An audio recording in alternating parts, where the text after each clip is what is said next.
think a lot about like how they're gonna fit into the world that I'm kind of sort of trying to make. Like this puppet was the first puppet made, and he was supposed to be all my voices. I have several different voices that I do all throughout. I mean, I've always mimicked things. I've always liked to do weird things with my voice, and so I needed an outlet. You know, I needed something to use my voices for. And voice acting is a dream of mine. I wouldn't mind doing work for cartoons and such because all the voices I do have. But I knew that. But 2 years ago or whatever, I started making puppets. I didn't have. That was a long way off to be able to do that. So I really wanted to get it out. So I made a puppet. Oh goodness, Hemingway and Thompson and Bukowski, Dostoevsky. What can we ever do? Where shall we ever go? What is my point? I want to write. I want to read. I want to swim in the ether of points and ideas. I hand sewed all this, and so like sewing ears and sewing up things like this nose and sewing and making, and I did a lot of ceramic work as well, and so folding fabric to make it look. I mean, I used to make eyebrows just like this. Eyelids for my clay creations. You just take a lip of clay and smear it into the rest of it without smearing in that, and it looks like an eyelid. You can do the same thing with this fabric as he has done. He was supposed to be everything.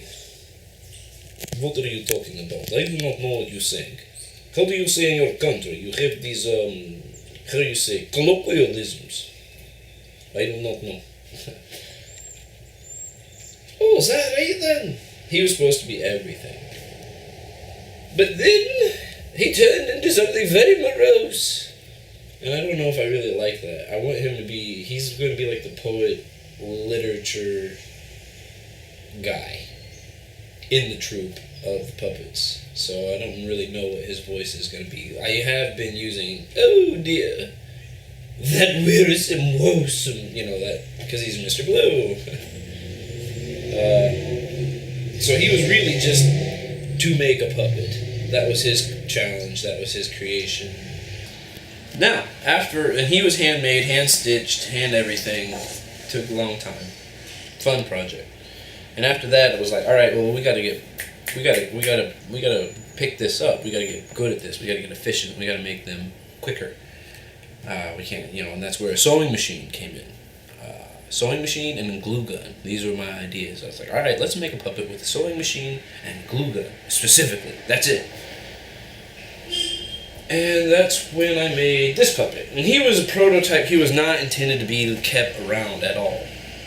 But since he didn't look so bad, and since it was like pretty fair puppet, I kept him around. But he is structurally not up to par. I don't like the way some of his skull works, but he does look fine as far as a puppet goes. And I never really found a voice for this guy. Yeah, that's right. I never found a proper voice for him, but he's an old man, so. Yeah, this is probably going to be the one. Yeah, they called you the old bastard. Or, I don't know. Still working on his voice. But he is all glue gun there, glue gun there, glue gun to make the nose, glue gun for everything.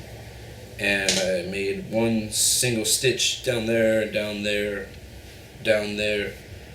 He's very simple. The only thing I did hand stitch was the elbows and the fingers. Other than that, you can do the whole thing with glue gun and sewing machine.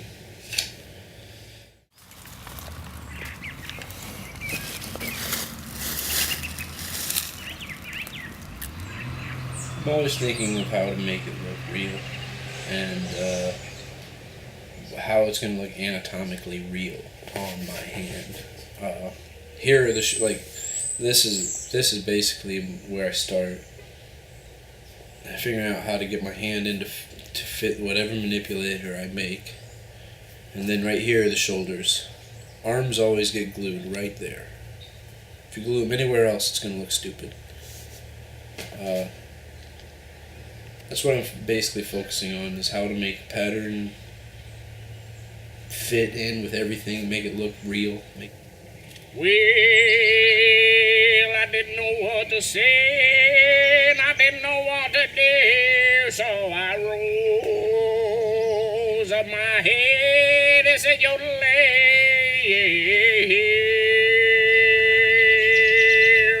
So I knew that the monkey would be the shaman of the tribe, and that's why his eye is kind of this is the crazy monkey.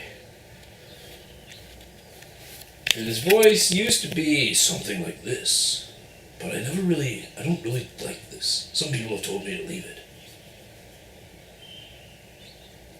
The other voice is this one right here. Oh, very good.